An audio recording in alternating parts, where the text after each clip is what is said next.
সবাই কেমন আছেন? বাঙালঘটি জমজমাটি ব্লগে আপনাদের স্বাগত। আবার এসে গেছি নতুন আরেকটা ব্লগ নিয়ে। এখন ছেলেকে নিয়ে স্কুলে দিতে যাচ্ছি।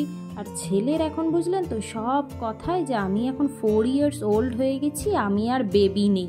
মানে 4 বছর মানে যেন ও নিজেকে এত বড়োভাবে, এই ব্যাগটাও দেখুন না, এখন প্রত্যেক দিন যে আমার কাঁধে ব্যাগ দিয়ে দাও। আমি তো এখন বড় হয়ে গেছি, তাই জন্য আমি ব্যাগ নিয়ে যাব, তোমায় হাতে করে নিয়ে যেতে হবে না। ওই দেখুন না, ব্যাগ নিয়ে গটগট করে হেঁটে হেঁটে চলছে।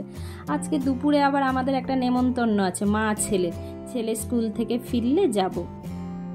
স্কুল থেকে নিয়ে নিয়েছি ছেলেকে।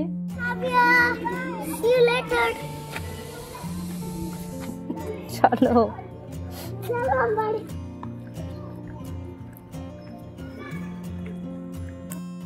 কোনো সময় একটা স্থির নেই, সারাক্ষণ দৌড়ঝাঁপ করছে।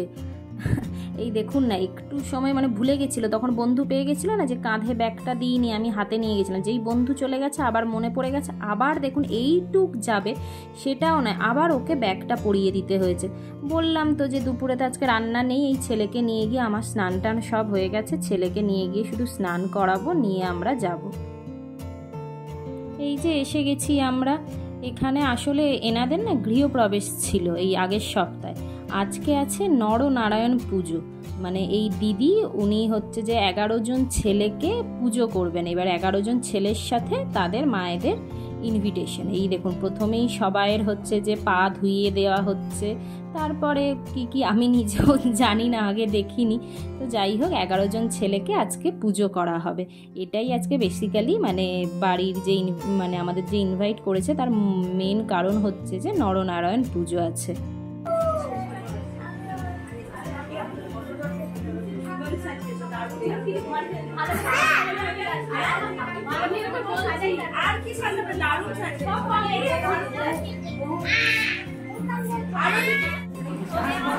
পড়ে যাচ্ছে।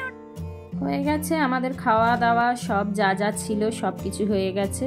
এখন এই 3:45 মতো বাজে, বাড়ি যাচ্ছি। যখন এসছিলাম তখন ওই 1:30 2:45 বাজে, এখন এই 4 মতো বাজে, এখন যাচ্ছি।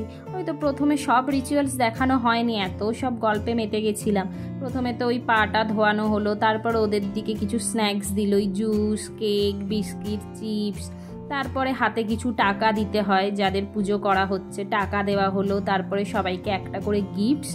আর লাঞ্চে ছিল যে আপনার খিচুড়ি, তারপরে ওই মিক্সড ভেজ, বেগুনি, চাটনি, মানে যা হয় আর কি ভোগের রান্না। তো ভীষণ ভালো রান্না ছিল, মানে যার বাড়িতে পুজো ছিল উনি নিজের হাতেই সব কিছু করেছেন, তো মানে ভীষণ ভালো খাবার ছিল। এইবারে গিয়ে একদম মা ছেলেতে ভাত ঘুম একটা দেব, এত খাওয়া দাওয়া হয়েছে। আর এই দেখুন, ওই যে স্ন্যাক্স দিয়েছিল, চিপস চকলেটস খাওয়া হয়ে গেছে। এই যে এই গিফটটা দিয়েছে, আর এই জুস আর বিস্কিট এই এখন আমাকে দিয়েছে যে তুমি এটা বাড়ি নিয়ে চলো, বাড়িতে গিয়ে আমি খাবো। তাই আমি এখন এই নিয়ে যাচ্ছি বয়ে বয়ে। দুপুরে তো রান্না হয়নি, এই এখন রাতের রান্না। ফ্রিজে দেখলাম একটু চিকেন ছিল, ওই জন্য ভাবলাম যে চিকেনটাই করে নিই। তখন এসে তো যা ঘুম দিয়েছি, বিকেলে আজকে ছেলেকে নিয়ে ওই জন্য খেলতেও যাইনি। ও দেরিতে উঠেছে, আমিও উঠেছি, ঘুম থেকে উঠেই এই রান্না করতে লেগে গেছি। আর এদিকে একটু এই যে আলু কেটেছি, একটু ঝুড়ি ঝুড়ি করে আলু ভাজা করব, আর ডাল।